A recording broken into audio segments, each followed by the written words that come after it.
Why we lie to ourselves. Why do intelligent, honest people sometimes convince themselves that something false is actually true? The answer isn't weakness or low intelligence. It's a powerful psychological process that affects every one of us. Pause. Let's see how psychologists demonstrated it in a series of remarkable experiments. Before we look at some classic experiments on cognitive dissonance, there's something important to mention. Leon Festinger, his colleagues, and experimental psychologists in general have often been criticized for ethical violations. To create cognitive dissonance, researchers sometimes have to mislead participants. But let's look at this calmly.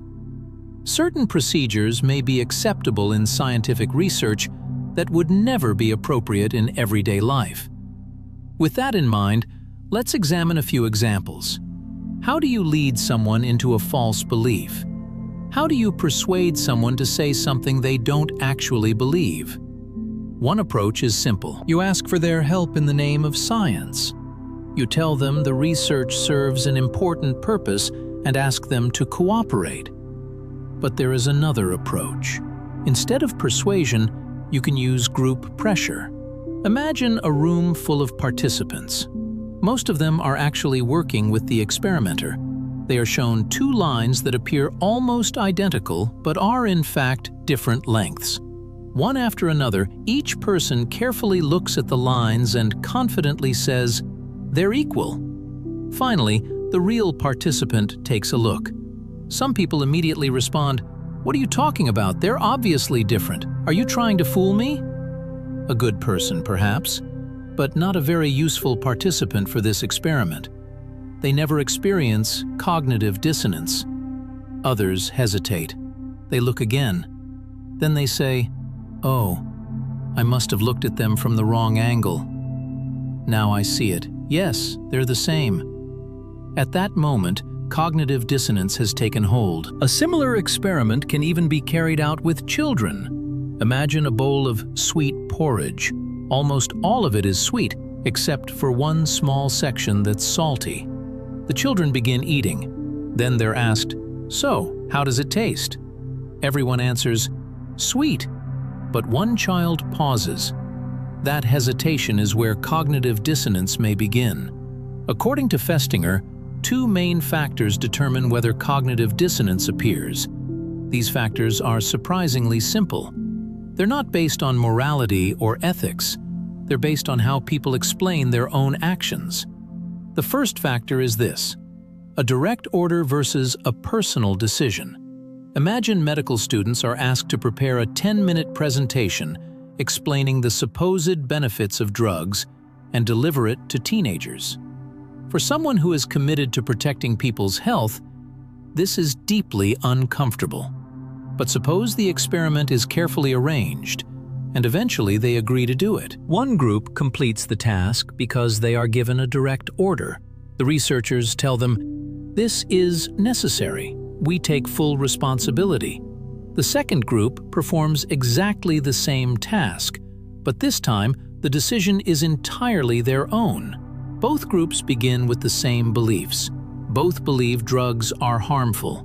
The only difference is who made the decision. The results are striking. Those who acted under a direct order usually experience little or no cognitive dissonance. Later they're asked, "So, do you actually think drugs are beneficial?" Their answer is immediate. "Of course not. I was simply carrying out your instructions. My beliefs haven't changed." From their perspective, responsibility belonged to someone else. There is no need to rethink their own views. But people who made the decision themselves often experience something very different. Even while preparing the presentation, they begin searching for arguments that support what they're about to say. Those arguments don't disappear after the experiment ends. Instead, they become the beginning of internal conflict. That inner conflict is cognitive dissonance.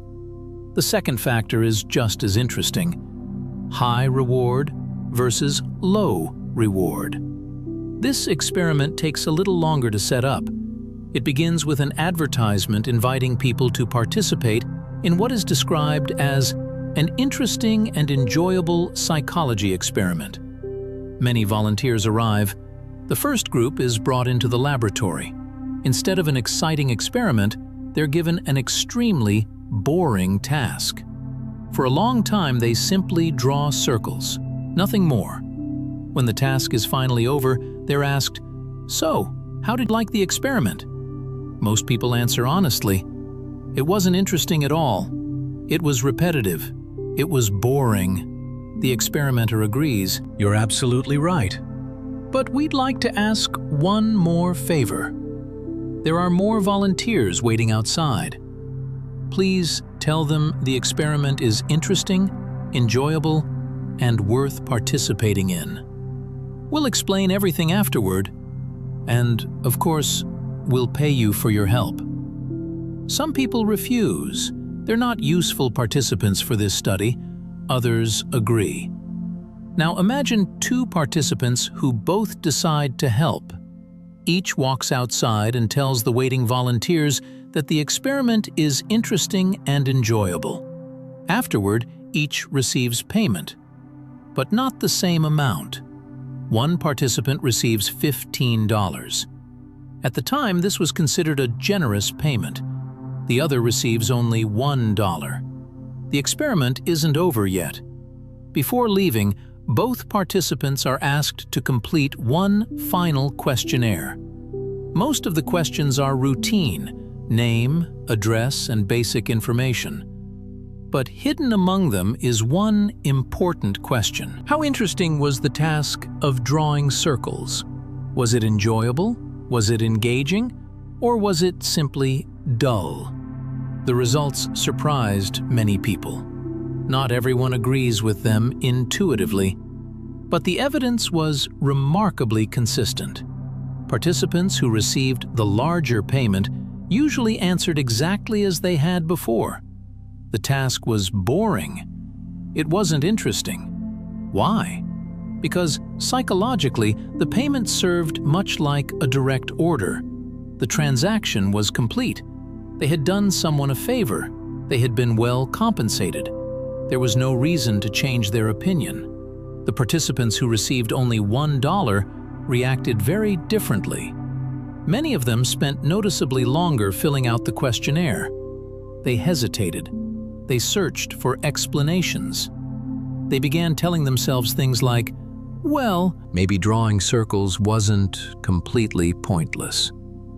Perhaps there was something interesting about finding different patterns. Maybe it wasn't as boring as I first thought." Without realizing it, they started persuading themselves, not the experimenter, themselves. That is cognitive dissonance at work. Up to this point, we've mostly treated cognitive dissonance as something negative, but that isn't always true. Let's ask a simple question. Why might cognitive dissonance actually be beneficial? The answer is straightforward, because conflict is often the starting point of growth. Without contradiction, there is little reason to question our assumptions. Without doubt, there is little reason to change. A person who never experiences cognitive dissonance risks becoming rigid in their thinking. Their beliefs become fixed. Their understanding of the world becomes narrow. But a person who is willing to question themselves has an opportunity to develop a more complex way of thinking. Earlier, we discussed the woman who came to family counseling to complain about her husband. We also talked about the older man who constantly criticized what he called the corrupt intelligentsia. In both cases, their way of understanding the world was overly simple. Different ideas had been merged together into a single, rigid belief. Through the therapeutic process, those mental structures became more differentiated. Their cognitive complexity increased. From this perspective, resolving cognitive dissonance is not simply about reducing discomfort. It is about developing a richer, more flexible understanding of reality. And that may be one of the most important functions of cognitive dissonance itself.